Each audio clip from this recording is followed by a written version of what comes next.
We rolling? We're rolling. Hey everyone, David Sidman here with breaking Israel news. And the title of this video today is Understanding the Prophecy Behind Israel's Current Elections. Now, for those of you who don't really understand how the elections in Israel work, it's not quite like America where there's a clear winner and a clear loser.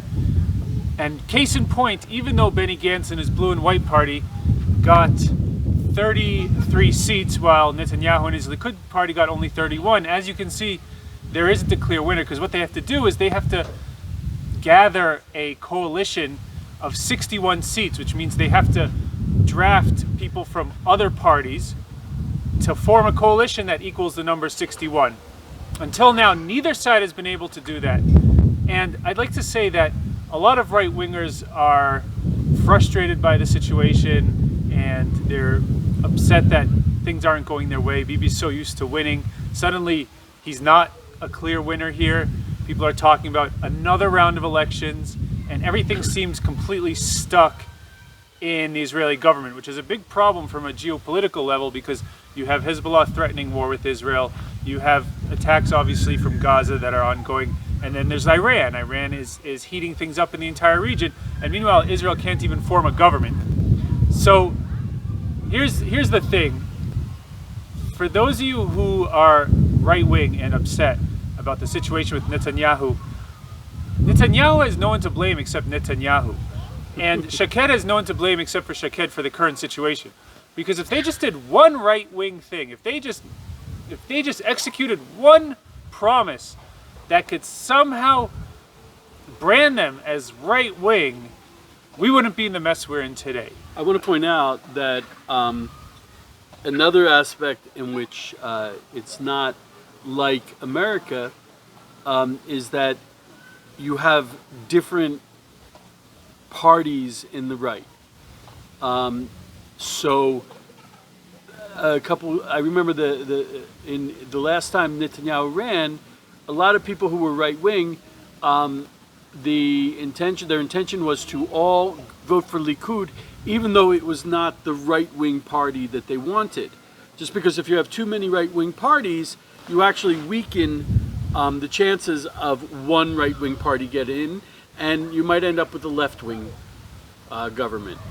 So Netanyahu is one form of right-wing, though he is not the right-wing representative. Right, but people expect a minimal amount of right-wingedness from him. So if that means, I mean, think about it. He destroyed Netiv Avot, Jewish Israeli village. He destroyed Amona, Jewish Israeli village. He destroyed Tapuach West, Jewish Israeli village. And his excuse was because the Supreme Court said so. Now the same Supreme Court instructed him to destroy Khan al-Ahmar, which he promised that would be destroyed soon, a year ago. Well, Khan al-Ahmar is still standing. And that is just one small example of the disappointment that right-wing voters are feeling towards Netanyahu. And yes, us right-wing voters, we did not show up on election day. And Netanyahu has no one to blame but himself. And Netanyahu was upset that the extreme right-wing party, Otzma Yehudit, was stealing votes from the Likud and wasting them. Well, there would be no need for Otzma Yehudit if you did what's minimally expected from someone who's more right-wing than Benny Gantz. For example, don't allow money transfers to Hamas while they're firing rockets at us. I don't know. Stop supplying them with aid while they're firing rockets at us. The flip side is that the left wing is practically non-existent now. There were parties that used to be the major parties in Israel that have had to combine because they just don't have as many supporters, because, to be really frank, people are sick of hearing, oh, peace, peace. Peace has become a dirty word. So basically what we have now is we have a situation where, now here's where it gets really crazy. For those of you who are not familiar with Benny Gantz and his blue and white party, it's made up of 3 generals who were all chief of staff of the Israeli army. Bogi Ya'alon, who was chief of staff of the IDF, Gabi Ashkenazi, chief of staff of the IDF, and of course Benny Gantz, also former chief of staff for the IDF. Now these 3 chiefs of staff with the IDF, meaning the people who are in the most important and sensitive position to protect us are now colluding with actual terrorists to potentially form a coalition. When I say terrorists, of course I mean the Arab parties. The Arab parties who demand a Palestine and who bless shaheeds and suicide bombers. So we're also you have to keep in mind that Israeli generals historically are left wing, which seems counterintuitive. I think partially because there's a lot of protectionism, a lot of cronyism that allows these regular soldiers to become generals because they have friends in high places who are also left wing. So this has been historically true in Israel. Even though today the majority of combat soldiers, religious, are overrepresented in the combat troops, but the general staff are all left wing, secular. Well, it's not just that. There's also just like there's a deep state in America, there's a deep state in Israel. Meaning, absolutely, when I read a statistic that over 60% of combat soldiers are religious, and yet none of them have risen to the rank of 5-star general in the Israeli army. So you would think that the left-wing party with 3 generals, IDF generals, would be a right-wing party, a right-wing hardline security party, and actually the opposite is true. We know this. We saw Ehud Barak became prime minister, and he literally scraped and groveled at the feet of Yasser Arafat and gave him everything, and was willing to sacrifice Israel for his own political career. So basically the way it works in Israel is that although there's a very high level of motivation among the actual foot soldiers, the soldiers on the ground, they're ready to displace every Arab village in Israel. But once you get up to the upper brass, meaning the chief of staff and his surrounding high-ranking officers, then it starts to get in the opposite direction, the extreme left wing, and they insert, and there's also a lot of foreign influence that gets injected into the Israeli army. The B'Tselem, who is a European NGO, who calls themselves a human rights organization, but they are clearly mercenaries of the Palestinian Authority. They provide lots of programs for the officers' training course. They basically injected their sphere of influence right inside of the IDF. So what we have in Israel is a very big mess. You have Netanyahu, who's been the leader for 10 years. By the way, this is not the first time Netanyahu lost the election but managed to be the one to form the government. Back in, I believe it was 2010, when he if I'm not mistaken, 2009 or 2010, Tzipi Livni, who headed the Kadima party, actually got one more mandate than Netanyahu did, but Netanyahu was the one who managed to form the coalition because he managed to recruit enough parties to his side, and when you present the president and then he presented the president with, he said, here, I have a 61-member coalition, and Tzipi Livni had nobody, even though she technically had more votes. Now here, it's hard to see that happening. In order for a coalition to be formed, a few things would have to happen. Either one, Netanyahu would have to step down, because the blue and white party's entire raison d'entrée is that they are not Bibi and they're going to bring Bibi down. They can't just, and now they've beaten Bibi in the election. They're not going to be underneath him. That's a complete insult, embarrassment, and betrayal to all of their voter base. So to be underneath, to serve in a government underneath Bibi would be a completely political suicide for everyone in the blue and white party. I want to point out that, actually it's funny that so often I find that strange political quirks in Israel and America mirror each other. Just as there's a strong anti-Trump movement in America that really has no reason, no policies except not Trump, in Israel, the opposition to Trump, to Netanyahu, wow, Freudian slip there, of course, there is no Netanyahu. So much so that it's analogous.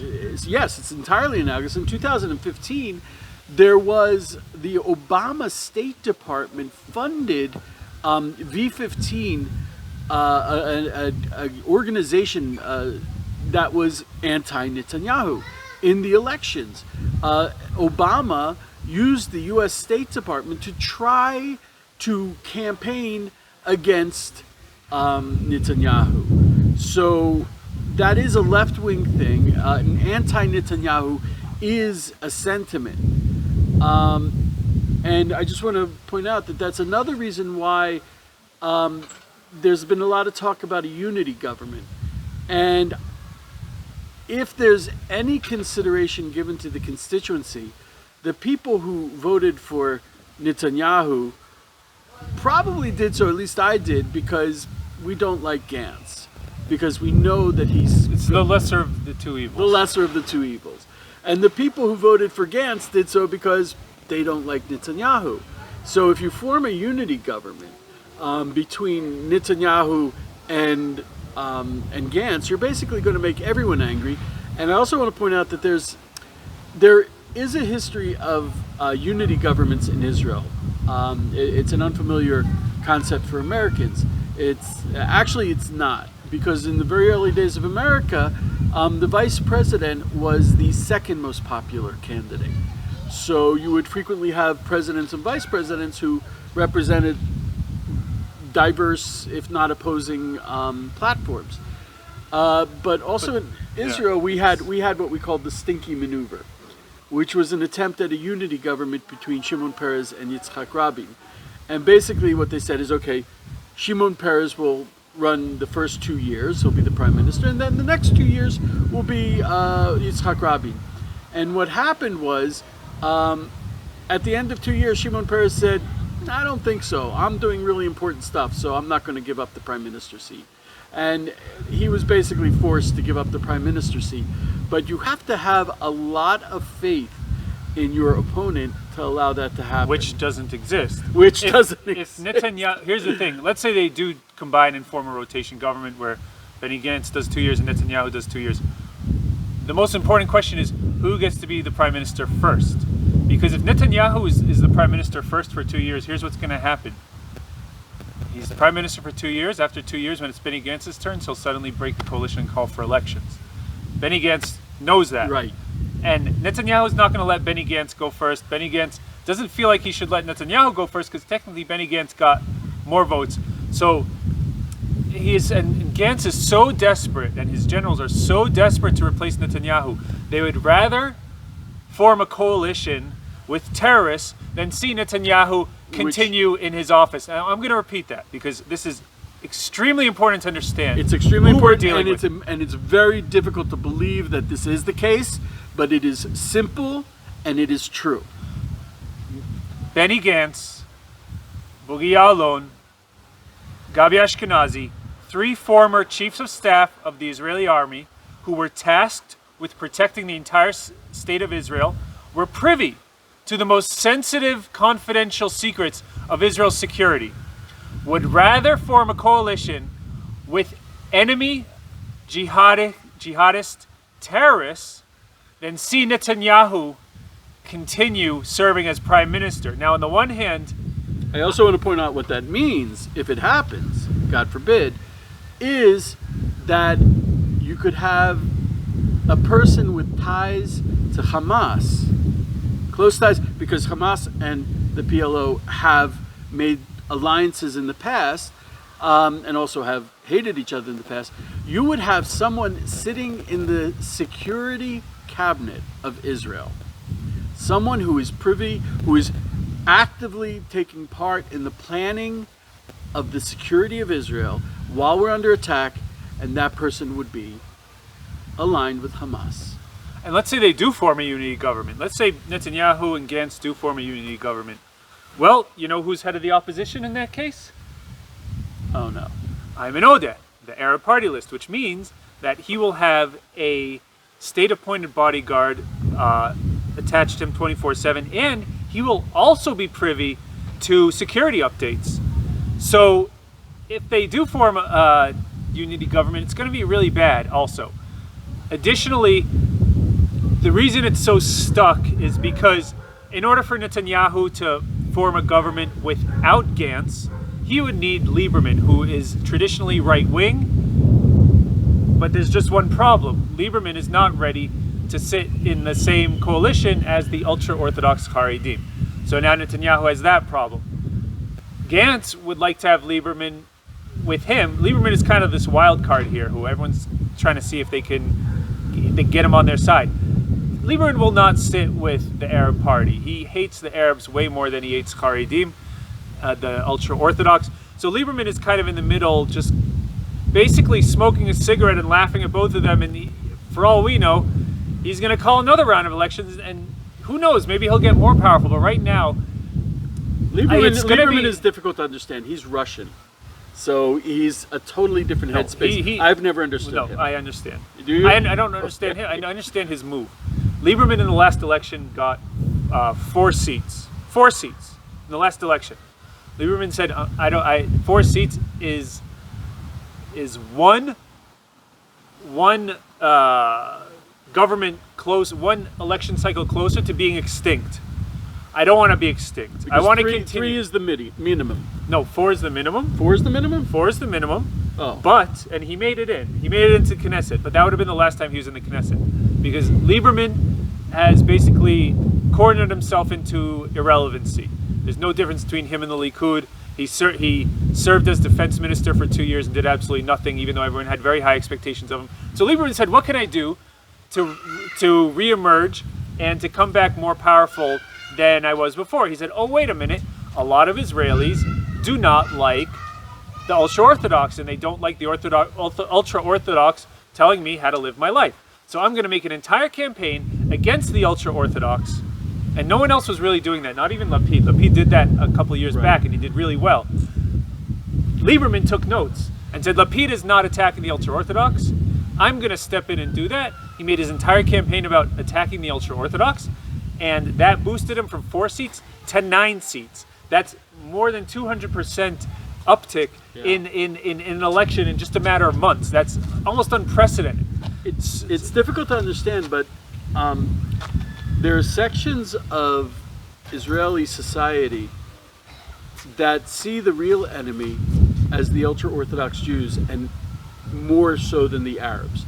They hate settlers who live in the territories. They see us as endangering the entire country. They see the ultra-Orthodox as forcing a bad morality on them. I think there are analogies in America. And what's interesting is that Lieberman is actually a settler. He lives in Noktim, which is a very isolated settlement. If you've actually been there. He's right wing on security, but he's got that anti-religious thing going. Yeah, he'll tell you he's not anti-religious. He just doesn't like religious coercion. But he knew exactly what he was doing. He had a very, very dirty, negative mudslinging campaign against the entire ultra-Orthodox sector, even though they're making lots of progress in integrating in Israeli society that no one seems to be giving them credit for. But that's kind of off topic. Okay. What I'm trying to say is no serious Israeli political pundit or commentator can see any sort of coalition forming in the near future,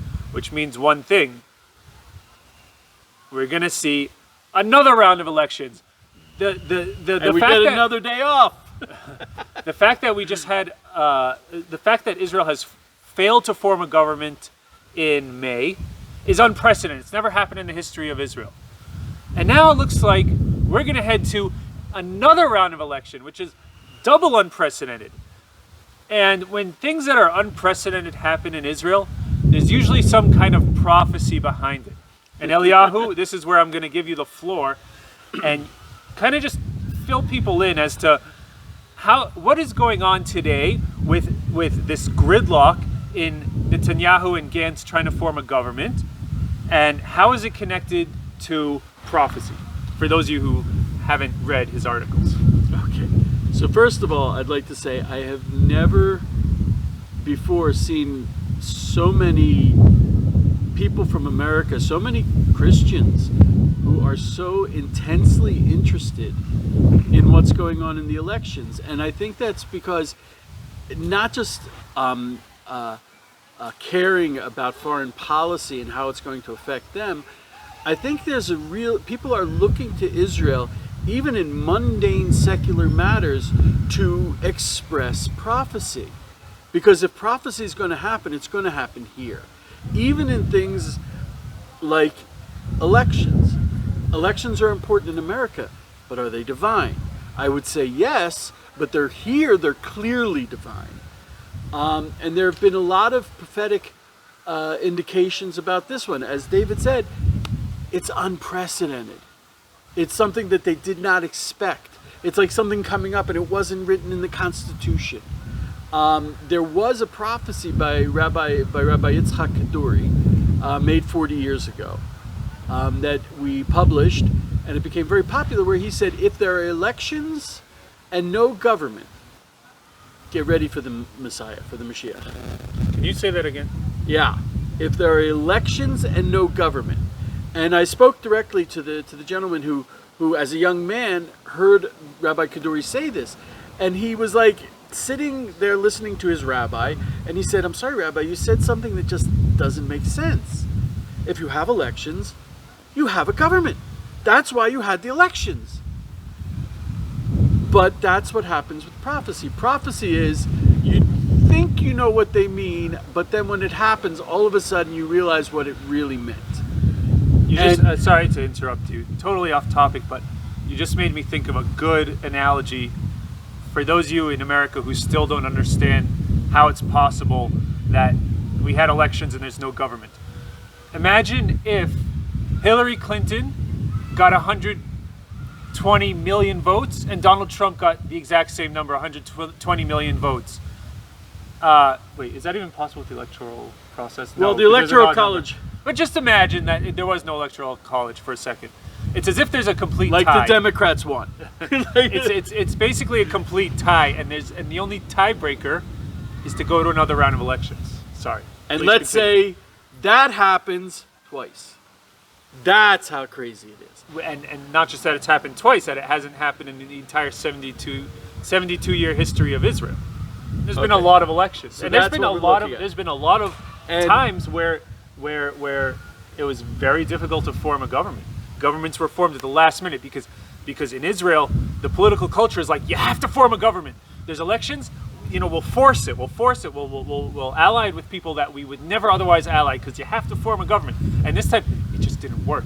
They no matter how they tried to put a square peg in a round hole, and it just didn't work. So the word for miracle in Hebrew is nes. And nes not only means miracle, it means Coffee. a banner. Oh. It means also coffee. It means a banner or a flag. And the point being, a miracle is God's way of saying, look over here, pay attention. Something special is here for you. So when Rabbi Kaduri made his prophecy, if something goes against the laws of nature, you can say that's a miracle. But if something goes against the laws or what men expect to happen, that's also in a way a miracle, a sign to pay attention to that. I want to point out that Rabbi Yekutiel Fish, he brought a Talmud that says, Rab Kisma said that when a gate falls and is rebuilt, a gate like a entranceway to a city, falls and is rebuilt, and then falls again and is rebuilt, and falls again, then the Messiah is right around the corner. So And Rabbi Yekutiel Fish said that these gates are the governments, the elections. So they had elections and he said this before the first elections. He said they're not going to work, and it's going to be a gate that falls. So they had the one gate that fell, and the other gate that fell. The one election didn't work. The second election didn't work. It was not expected in the election system that this should happen, and it happened twice. And between that and what Rabbi Kaduri said, there was another Malbim who said that this is necessary to establish the Davidic dynasty. Why? Because in Judaism we have a two-stage process. We have Mashiach ben Yosef, the Messiah from the house of Joseph, and the Messiah from the house of David. The Messiah from the house of Joseph is the practical side of it, the ingathering of the exiles, the growing of the land. This is the Messiah from the house of Joseph. And then that's the precursor to the next stage, which is the Messiah from the house of David, which is the restoration of the Davidic dynasty. It's the reestablishment of the temple, the war against Amalek, and it is more miraculous. And in order to establish the Davidic dynasty, yes, we need the Messiah from the house of Joseph. The secular Zionists were considered that for building up the land.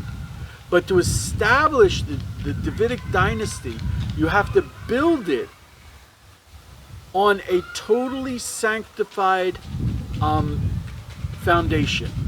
You cannot build the Davidic dynasty on the secular framework of government. It's not like, oh, now we have a king from the house of David who's the prime minister of Israel. We have to actually shatter that system. Interesting. So are you talking about a revolution? Not me personally. Do I think it's a revolution? Is the government going to fall and the people rise up against the current government? Rise up against? I don't know. But like, how do you envision this prophecy playing out? I mean, that's what I envision. I wouldn't be surprised if that even happened. I mean, there's only so much. Right. There's only so much Israelis can take. There's only so many missiles Israelis in the south can take. There's only so many stabbings that Israelis in Judea and Samaria can take. There's only so many elections we can go through without getting sick and tired of all the campaigns and the banners and the stupid advertisements. There's only so much we can put up. My point is there has to be a boiling point. There has to be a boiling point. Now, here's my personal theory. Let me tell you what I think. I think prophecy in practical terms, I think that the people need to and certainly might or probably will call for election reform or some reform of the government. That's a revolution. I have a little more radical vision of what I think will happen. So do I, but okay, you first. I'll go first. I'll put myself out there. I mean, something radical will come out of this. We're very clearly, because look, the normal stuff is not working. You hear a lot about Israel being a powerful economy. From a security point of view, the suffering here is real. Oh yeah. Residents in the south cannot sleep at night. They are constantly bombarded by these rockets, and even if they don't hit, even if they're intercepted by the Iron Dome system, the fact that they still have to run into shelters every 5 minutes makes their life a complete nightmare. Farmers, both in the Negev, in the southern Israel and in the Galilee and northern Israel, are constantly harassed by Arab thieves. Their property is stolen. They basically run the south. They have, any business has to pay protection. Even massive cell phone corporations have to pay protection money to local Bedouins to not destroy their entire facility.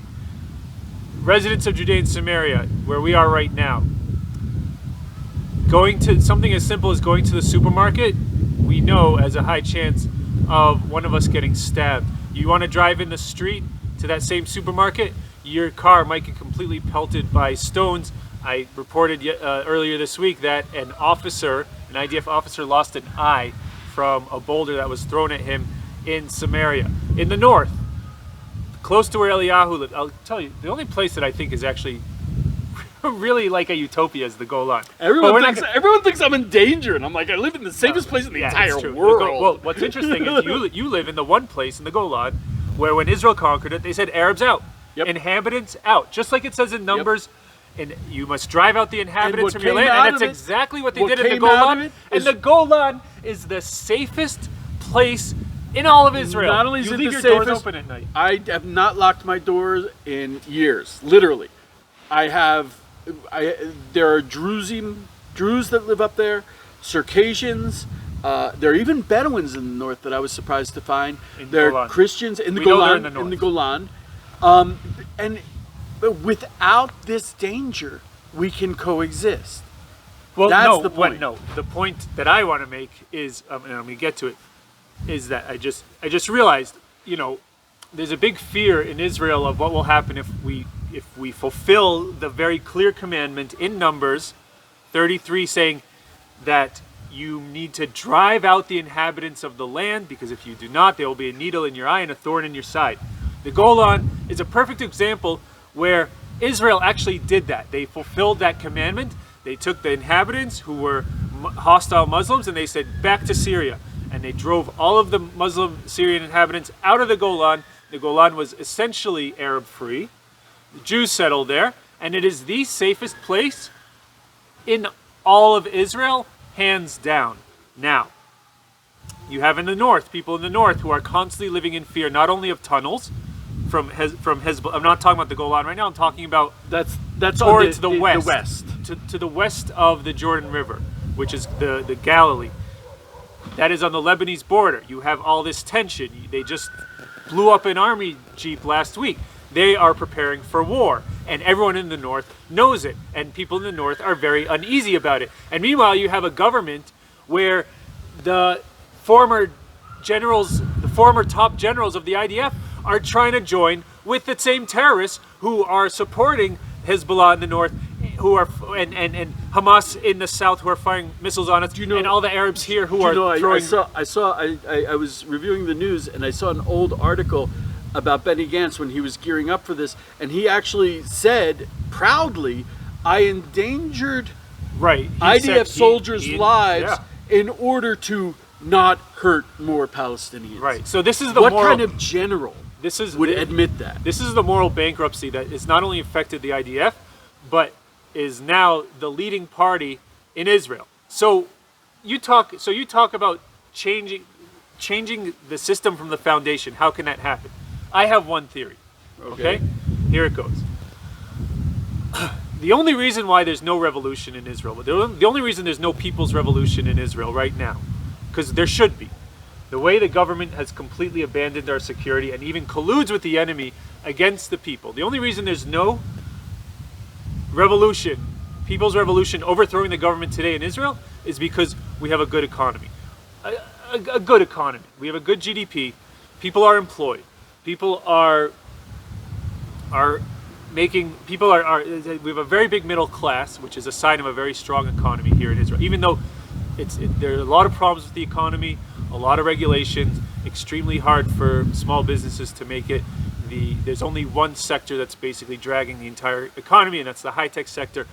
But by and large, it's a relatively stable economy compared to other places in the world, and even in the West.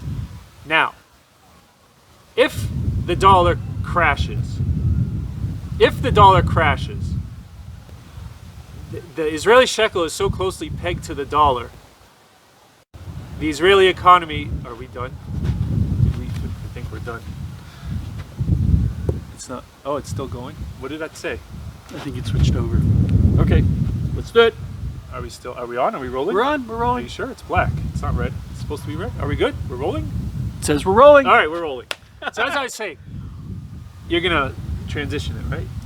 I have something. Yeah. Okay, so I'll kind of start backwards. Should I start backwards from the third? So here's what's going to happen. A revolution, I believe, is in the making. A people's revolution in Israel where they will overthrow the government. How is that going to happen? I mean, people in Israel do not feel safe. As I said, you have residents in the south who are under constant rocket threat from Hamas. You have people in Judea and Samaria who can't even drive their cars without getting stoned to death, and once they get out of their cars, they might get stabbed. You have people in the north in the Galilee who are living knowing that any minute now Hezbollah is going to launch a massive barrage of missiles like we've never seen before onto northern Israel. You have people in southern Tel Aviv who are getting harassed and raped by African migrants that the Israeli government has done nothing about. Farmers in the south and the Negev whose all of their properties being stolen on a constant basis, collecting protection money, as well as the north. It's the only thing that's preventing a people's revolution in Israel, in my opinion, is the economy. The economy is doing okay. People have jobs, people are employed, people are living. Israel is a very big middle class, which is a good sign of an okay economy. But the Israeli shekel is very closely pegged to the US dollar. And once the US dollar crashes, which I believe it will, you're going to see riots on the streets.